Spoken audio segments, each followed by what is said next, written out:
What if the Bible isn't just describing the Middle East, but a world much bigger than we assumed?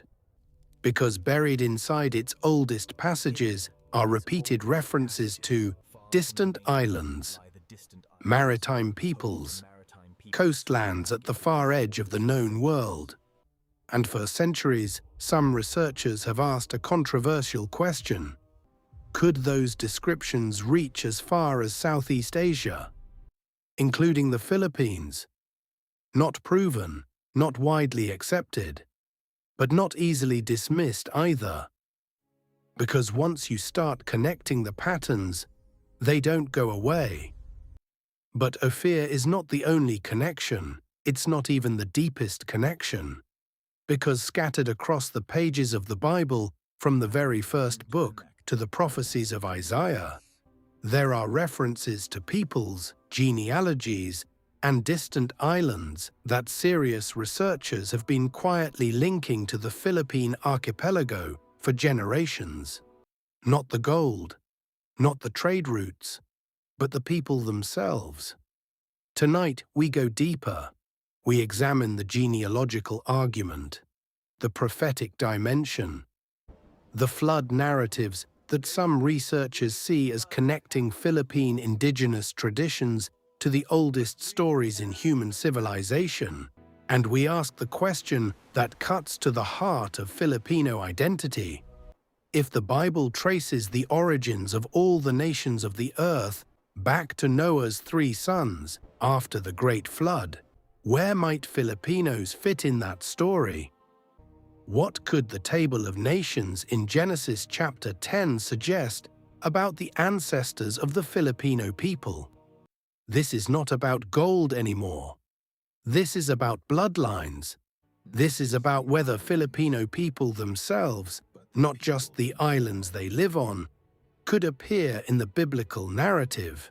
And by the end of this video, you will understand why millions of Filipino Christians believe that their people were known to the ancient Hebrews, that they may have been mentioned by the prophets, that they could have been part of God's plan from the very beginning. This is the Philippines in the Bible beyond Ophir.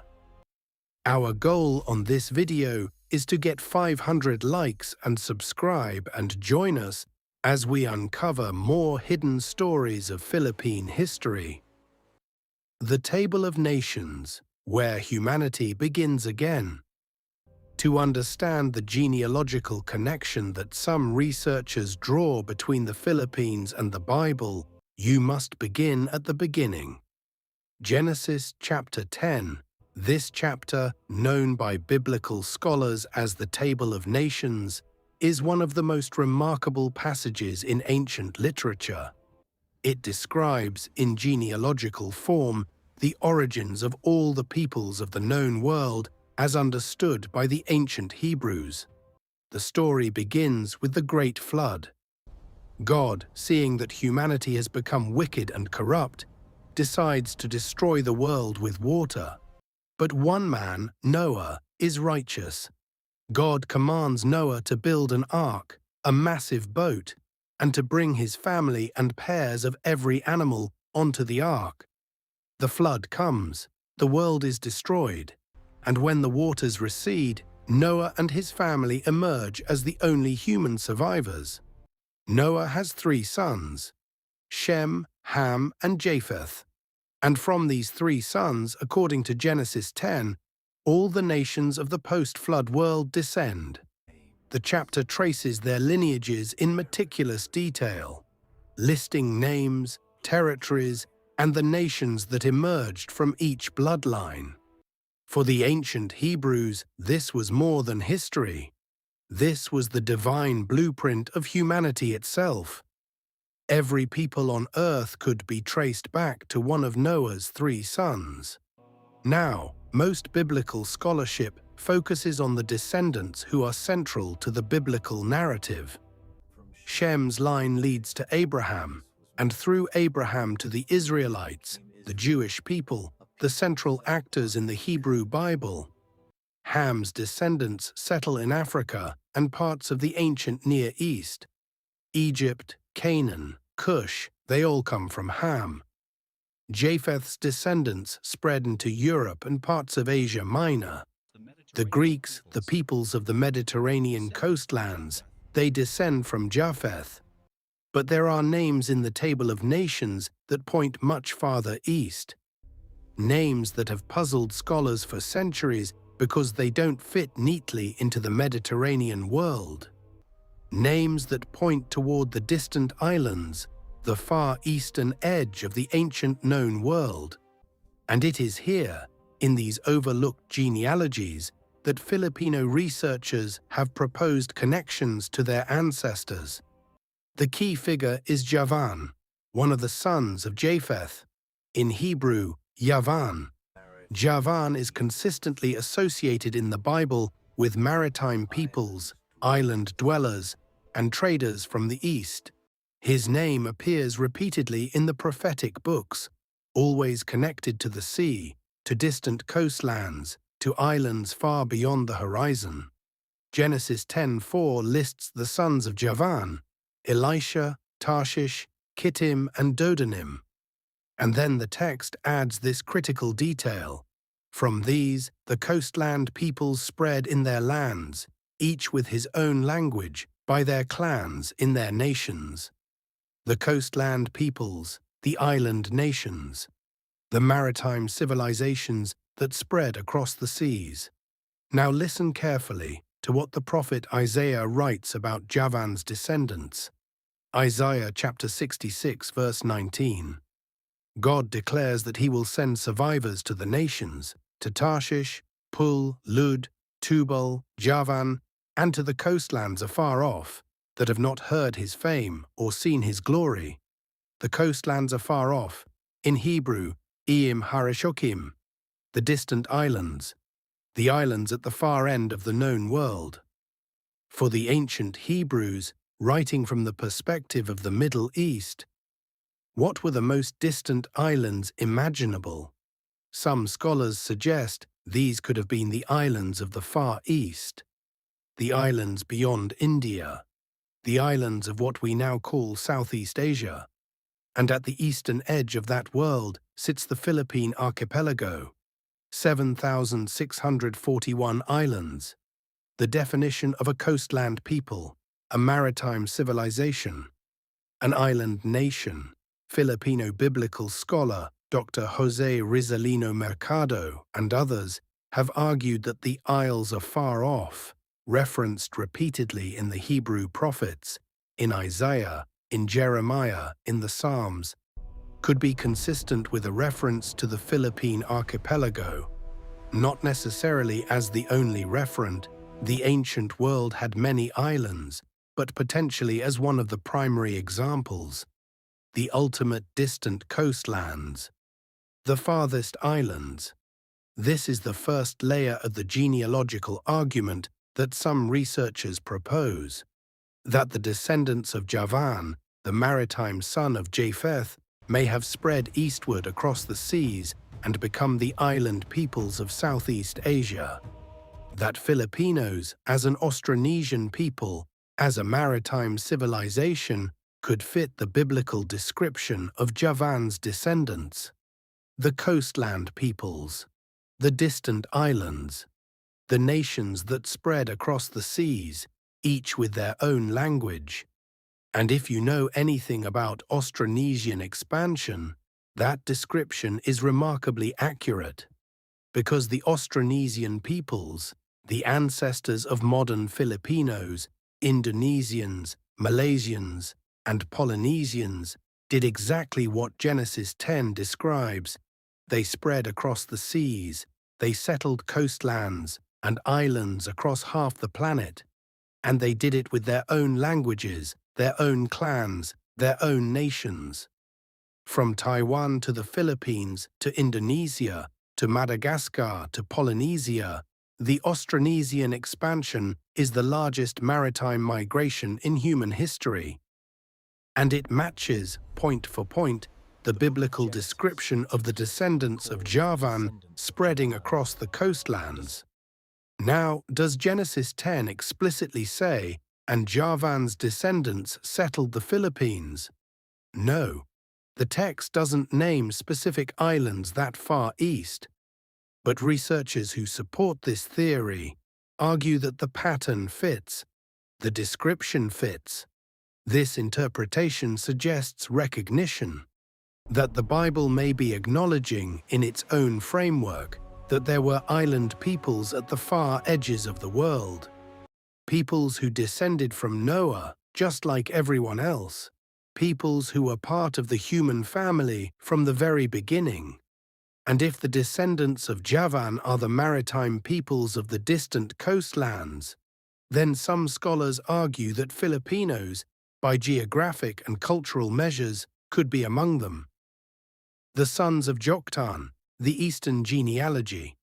Now we go deeper into the genealogy, back to Genesis 10, but this time to a different branch of the family tree. The line of Shem.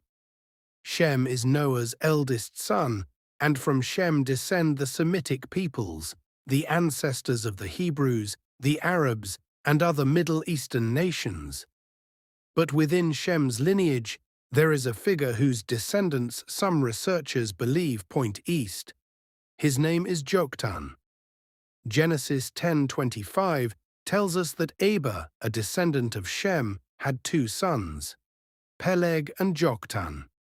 Peleg's line is the one that matters most to the biblical narrative because Peleg's descendants lead to Abraham, and through Abraham to the people of Israel. But Joktan's line is different. Joktan has 13 sons, an extraordinary number in biblical genealogy, and their names point to lands and peoples far from the Middle Eastern heartland.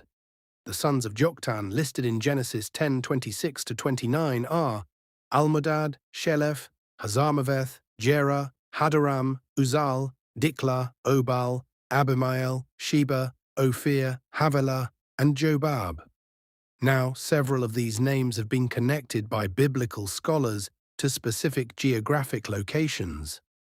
Sheba is traditionally associated with the wealthy trading kingdom in southern Arabia or East Africa. Havilah is described in Genesis 2 as a land rich in gold, where the gold of that land is good. And Ophir, yes, Ophir appears here, not just as a place, but as a person, one of the sons of Joktan, giving Ophir not just a geographical identity, but a genealogical one, a specific people descended from a specific ancestor. Some researchers argue that if Ophir the place is the Philippines, as we discussed in the previous video, then Ophir the person could represent the people who lived there, the ancestors of the Filipinos. But the most intriguing name in the list is the last one, Jobab, the final son of Joktan. And this is where the argument gets really interesting, because some researchers have proposed a connection between Jobab and Java, the great island immediately south of the Philippine archipelago, the center of ancient Southeast Asian civilization, the heart of the Srivijayan and Majapahit empires that dominated maritime trade for centuries. The phonetic connection, Jobab to Java, is admittedly speculative. Ancient Hebrew names don't always translate neatly into modern geographic terms, but researchers who support this theory point to a compelling pattern. Joktan's sons appear to represent eastern lands. Havilah is gold-rich. Ophir is gold-rich and distant. Sheba is a trading power. And Jobab Java sits at the eastern edge of the ancient known world, the gateway to the islands beyond. Filipino researcher Domingo Abella made an extended argument in the 20th century that the sons of Joktan could represent the ancestral peoples of Southeast Asia, potentially including the ancestors of the Filipino people. His work is controversial, and it has not been accepted by mainstream biblical scholarship. But it is serious, it is researched, and it is based on a careful reading of the genealogical and geographic clues in Genesis 10. The argument he and others propose goes like this. The sons of Joktan may have spread eastward, just as Javan's descendants spread across the coastlands. They could have settled in the lands beyond Arabia, beyond India, in the islands and coastlands of Southeast Asia. And over millennia, they may have become the peoples we now know as the Austronesian civilizations, the Filipinos, the Indonesians, the Malaysians, the Polynesians. Now let's be intellectually honest. This interpretation is speculative. Ancient genealogies in the Bible were not genetic records. They were theological documents, political documents, cultural documents. They used family relationships as a metaphor to describe relationships between nations and peoples. The son of X became the ancestor of nation Y, because that's how ancient people understood the world, not because they had DNA tests. But the fact that it's metaphorical doesn't necessarily make it meaningless. The Bible's genealogies may reflect real ancient knowledge about the peoples of the world. The Hebrews knew about Egypt, so Egypt appears as a son of Ham. They knew about the Greeks, so the Greeks appear as descendants of Javan. And if they knew, even indirectly through trade networks, about wealthy eastern lands rich in gold and spices, those lands might appear in the genealogy. And they do. Ophir, Havilah, Jobab, the eastern sons of Joktan, distant, wealthy, connected to the sea, and sitting at the far end of that trading world, accessible through the monsoon winds that ancient sailors used to cross the Indian Ocean, was the Philippine archipelago,